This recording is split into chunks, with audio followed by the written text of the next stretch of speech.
আচ্ছা, একটা গান বলতে আমরা কি বুঝি? শুধু কিছু কথা আর সুর? কিন্তু কি হবে যদি বলি একটা গান শুধু গান নয় বরং ইতিহাসের গতিপথই পাল্টে দিতে পারে? আজকে আমরা ঠিক এমনই একটা গানের গল্প শুনব যে গানটা একবার না দুবার ইতিহাস তৈরি করেছে। প্রশ্নটা তাহলে এটাই, পৃথিবীর বুকে এমন কোনো দেশ আছে যার জাতীয় সঙ্গীত দুটো আলাদা আলাদা সময়ে ইতিহাস গড়েছে? ভাবছেন তো, এই প্রশ্নের উত্তরটাতেই কিন্তু লুকিয়ে আছে একটা অসাধারণ গল্প। আর সেই দেশটা হলো বাংলাদেশ। হ্যাঁ, ঠিকই শুনছেন, এই পৃথিবীর একমাত্র দেশ যার জাতীয় সঙ্গীত আমার সোনার বাংলা একবার না দুবার ইতিহাসের পাতায় নিজের নাম লিখিয়েছে। কি অবিশ্বাস্য একটা ব্যাপার, তাই না? তো চলুন এই গল্পের গভীরে যাওয়া যাক। একটা গান, কিন্তু তার সাথে জড়িয়ে আছে দুটো ইতিহাস। কিভাবে একটা সুর, একটা কবিতা দুটো ভিন্ন সময়ের সাক্ষী হয়ে রইল, সেটাই আমরা দেখব। আমাদের এই গল্পের দুটো মূল পর্ব। প্রথমটা হল ১৯০৫ সাল, যখন বঙ্গভঙ্গ হয়েছিল, আর দ্বিতীয়টা হল ১৯৭১, আমাদের মহান মুক্তিযুদ্ধের সময়। এই দুটো সালকে ঘিরেই কিন্তু গানটার পুরো ঐতিহাসিক তাৎপর্য গড়ে উঠেছে। তাহলে চলুন শুরু করা যাক ১৯০৫ সাল থেকে, আমাদের গল্পের প্রথম অধ্যায়। এই সময়ে গানটা কিন্তু জাতীয় সঙ্গীত হিসেবে জন্মায়নি, জন্মেছিল প্রতিবাদের এক জোরালো কণ্ঠস্বর হয়ে।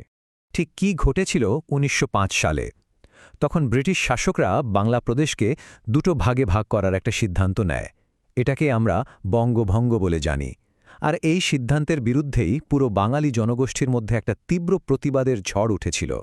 আর ঠিক সেই সময়ই এই বিভাজনের প্রতিবাদে কবিগুরু রবীন্দ্রনাথ ঠাকুর লিখলেন আমার সোনার বাংলা।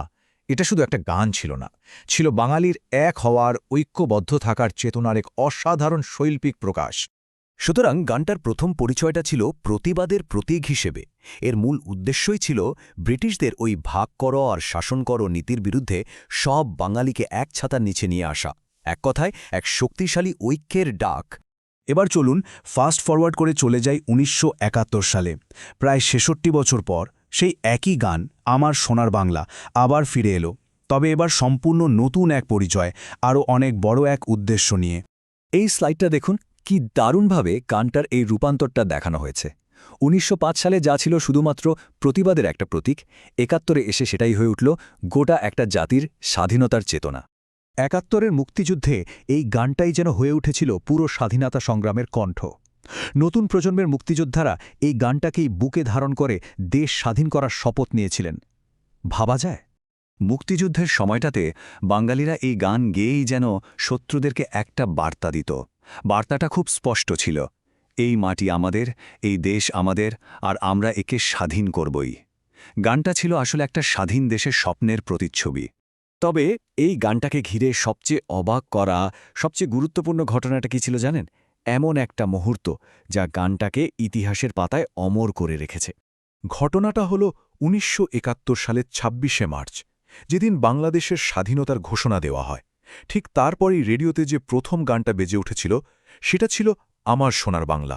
এটা তখন আর শুধু একটা গান ছিল না, এটা ছিল একটা নতুন স্বাধীন জাতির প্রথম কণ্ঠস্বর, গোটা পৃথিবীকে দেওয়া প্রথম বার্তা। আর এভাবেই গানটা হয়ে উঠল আমাদের অস্তিত্বের চিহ্ন। কিন্তু গল্পটা এখানেই শেষ নয়।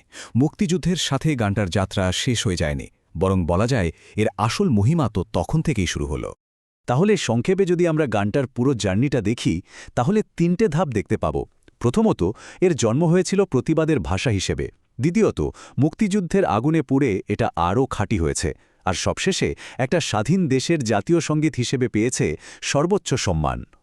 আর তাই তো বলা হয়, এটা শুধু একটা গান নয়, এটা আমাদের স্বাধীন বাংলাদেশের অস্তিত্বের একটা জ্বলজ্বন্ত প্রতীক। আমার মনে হয় এই একটা কথাই গানটার পুরো তাৎপর্য বোঝানোর জন্য যথেষ্ট। শেষ করার আগে একটা প্রশ্ন রেখে যাই। আচ্ছা, একটা জাতির জীবনে এমন কটা প্রতীক থাকতে পারে যা নিজের ভেতরে দুটো আলাদা ইতিহাসের এত বড় ভার বয়ে বেড়ায়? আমার সোনার বাংলা নিঃসন্দেহে সে বিরল প্রতীকগুলোর মধ্যেই একটা।